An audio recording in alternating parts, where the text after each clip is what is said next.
Welcome back. This mini lecture is on political economy, and before we get started, I will warn you right away that this lecture does not cover all the topics in the book, so read the chapters that have been assigned to you. In this section, we will look at different political, economic, and legal systems around the world. We will also look at how the worldwide political and economic environment continues to change around the world. These circumstances have a direct impact on how we do business. If you are responsible for a business unit, you're not going to go blindly into a country without examining the risks and opportunities in the foreign market, as well as how that move will impact your operations and overall company strategy. And when we are looking at political economy in a country, we are looking at the entire legal system, the entire system that includes the political, economic, and legal environments. And although these environments are separate by nature, they have a dramatic impact on each other and the decisions that are made. So if a political system is collective or rooted in collectivism, the needs of society as a whole come first. And that means that society's goals come even before individual rights and liberties. And that philosophy is very different from our own, which is based upon individualism, where the individual is deemed to come first or take a precedence over societal goals. And keep in mind that collectivism versus individualism is only one way to describe a political system. A political system can also be described by the degree to which a system is totalitarian or democratic. If the political system is totalitarian, it means that power is held by a single person or a select group of people, such as a family or a single political party. And if the political system is more democratic, then the power is held in the hands of the people being governed, either directly or indirectly. Now, societies that are more individualistic tend to be more democratic, and societies that are more totalitarian tend to be more socialist. Now, notice that I did not say communist. Communism is just a form of socialism. You have communists and social democrats, which both fall under a description of socialism. In fact, pure communism is very rare.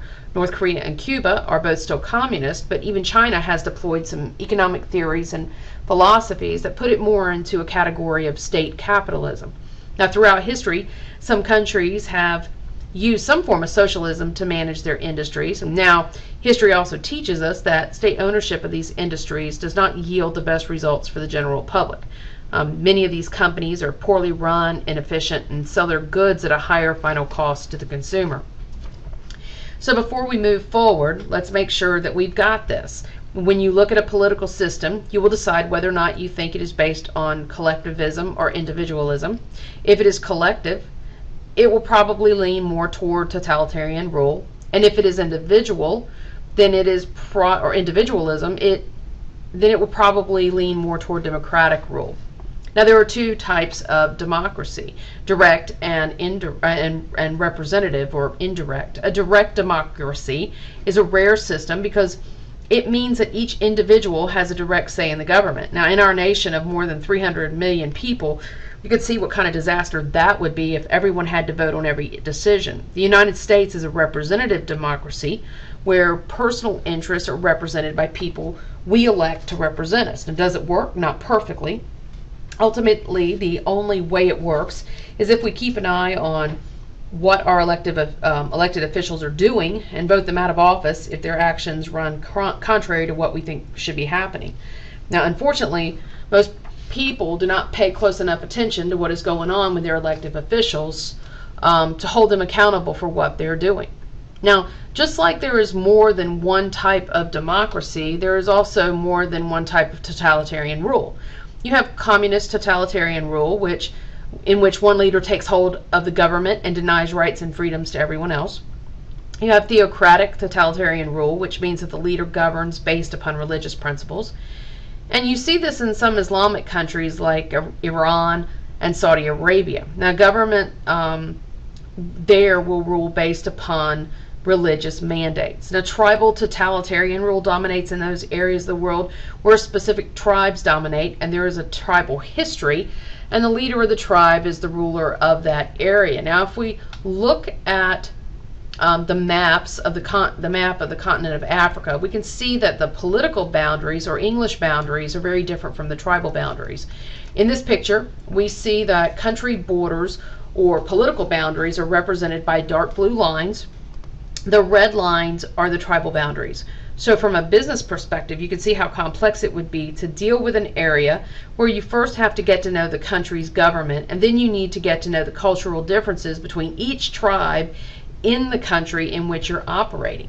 And it is also important to notice that tribal boundaries will typically cross country borders. And this means that a tribe may simultaneously exist in 2 or more countries at the same time if their tribe is located on the border regions.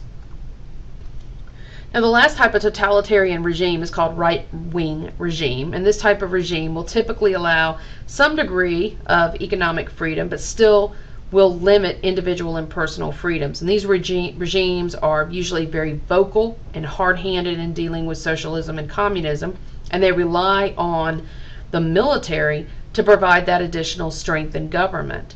And when these governments are backed by the military, well, they typically become very militant and very harsh. Right-wing regimes are typically located in Central and South America. So again, political systems are either collective or individual, and totalitarian or democratic. Now, economic systems are usually classified by market-based, command, or mixed. And if an economic system is market-based, then production is not planned or mandated. The interaction of suppliers and customers create a balance between supply and demand, and that balance determines what is being manufactured, how much will be manufactured, and what price it will be sold. In a command economy, the government decides all of those things: what will be made, how much will be made, and the price at which it will be sold. In a mixed economy, there are some sectors of the economy that operate as a command economy, and some that are allowed to float freely like a market economy. In the United States, our government will take control of large enterprises that are failing. And the government will also pay subsidies in some industries to control supply, demand, and price. And some sectors in our country are usually handled by the government, like education, transportation, and health care to the poor and elderly. So now we can classify countries as either collective or individual, totalitarian or democratic, and market-based command or mixed. So let's move on to legal systems. We have 3 dominating types of legal systems: common law, civil law, and theocratic law. The common law is based on precedents or past behaviors and rulings, traditions and customs, and civil law is based upon a codified set of laws. The theocratic law is based upon the law that is established by a religion. And although we readily accept that theocratic law is very different, we seem to not accept that common law and civil law are very different. They are not the same thing. Under the common law system, contracts are very, very long and very carefully worded, and this is because precedents, tradition, behaviors, and interpretation all play a very important part in how the contract is viewed. Under civil law, where the rules and regulations are all in books called codes, the contracts are typically shorter and less specific. Now, the way in which property rights are protected or not can vary dramatically from country to country. A private action in a country would mean that a private individual or a group attempts to steal, pirate, or otherwise get their hands on property. And a public action in a country would mean that the government itself is attempting to violate property rights by excessive taxation, bureaucratic barriers, or by overtly stripping the ownership rights out from under the owners of the business. Now, these are all examples of a type of corruption that deals with intellectual property. And in the United States, we do not always deal with overt acts of corruption, but when we leave the United States, we are sometimes put in a position that we are asked to bribe foreign officials. Now, the payment of a bribe in some countries is an acceptable and expected business practice, but U.S. companies are forbidden from participating in such activities under the Foreign Corrupt Practices Act. Now, of course, like in many situations, there are loopholes, and the loophole here is that the Foreign Corrupt Practices Act does allow you to pay money or grease payments to expedite a transaction with the government. But the key here is that the transaction must be a routine government transaction, and the people that you're paying, or the recipients, must be already obligated to perform the transaction. Now, another complexity in dealing in international business relates to this intellectual property that we were just talking about. Intellectual property is anything that is created by the efforts of an individual or a company, and it could be software, a story, music, maybe a new medical treatment, and these types of intellectual properties are protected by copyrights, trademarks, and patents. Now, whereas a copyright protects music rights and authors, a trademark protects brand names, logos, and design work. And patents usually protect inventions and processes and things like new drugs. Now, no one wants to lose control of their intellectual property, like brand names or logos, when they do business overseas. So conventions like the Paris Convention for the Protection of Industrial Property help to protect worldwide intellectual property holders. That doesn't mean that every country enforces the law, though. So what can happen if someone starts using your brand name or logo on their own products? Well, this can happen, and it does happen quite often. Many times a company that has stolen the brand name or the logo is manufacturing an inferior product. So the real risk here is that customers will think that they are buying a very high quality product that meets the product safety laws, only to find out that they have bought an inferior product that is of poor quality, or maybe even dangerous, and that damages the reputation of the legitimate owner of that brand name. Now, we will also look in this chapter, in this section, we will also look at economic development determinants. What is an economic development determinant? It is an index or ranking system of how developed a country is relative to other countries. Now, the GNI, or gross national income, tells us how much annual income a resident receives in the country being studied. Now, this is important for business to know, because before going into a country, you want to know how much to pay the workers and how to price the products that you have for sale. Of course, if you start looking at how currencies are valued, it's difficult to compare how wealthy an individual is in one country when compared to an individual in another country. So the purchasing power parity was created to help with the analysis.